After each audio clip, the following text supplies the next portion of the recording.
Hello, and welcome to Perception of Truth, a podcast where we talk about controversial topics and explore different perspectives on the truth.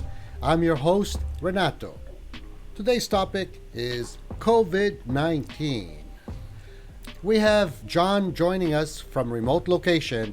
He's an expert on infectious diseases. John, thank you for joining us today. Thank you for having me, Renato. So, John, let's start with the basics. Can you give us a brief overview of COVID-19 and how it emerged on the global stage?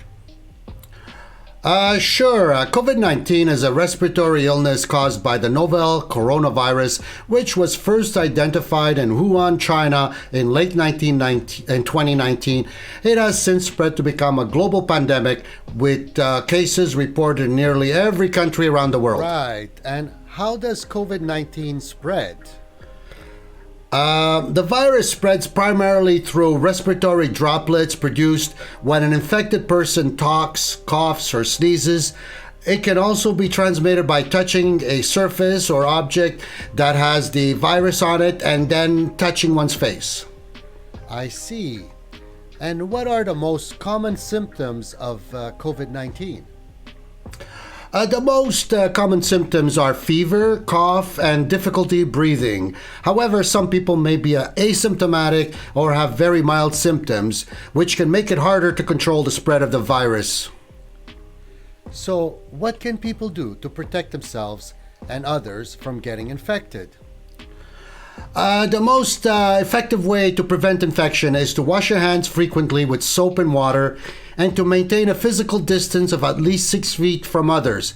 Wearing a mask can also help to reduce the spread of the virus, especially in situations where it is difficult to maintain a social distance. Great. And what about treatment? Is there a cure for COVID-19?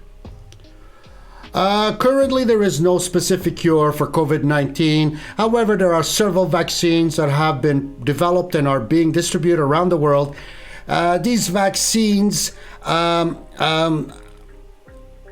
been shown to be highly effective at preventing severe illness and death from the virus. In terms of treatment for those who are already infected, supportive care such as oxygen therapy and pain management can help alleviate symptoms and improve outcomes. Interesting. So it sounds like vaccines are a key part of our response to the pandemic. Can you tell us more about how they work? Sure, Renato.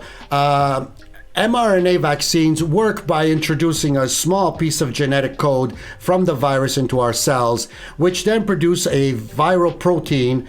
Our immune system recognizes this protein as a foreign and mount an immune response, producing antibodies that can recognize and Really attack the virus. fascinating. Thanks for explaining that to us, John.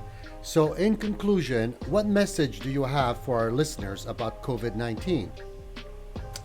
The most important message is to follow public health guidelines such as washing your hands, wearing a mask, and maintaining social distance. These simple actions can go a long way in preventing the spread of the virus and protecting ourselves and others.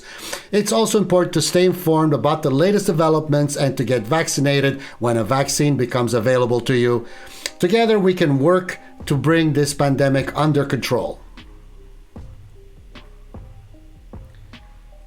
Thank you, John, for sharing your insights with us today. It's been a pleasure having you on the show. Thank you. It's been a pleasure to be here. Thank you for watching Perception of Truth. If you like this video, please give it the thumbs up. If you would like to see more videos like this one in the future, hit the subscribe button. If you'd like to share your thoughts or comments, I would love to hear from you. Until next time, stay curious and keep searching for the truth. Thank you.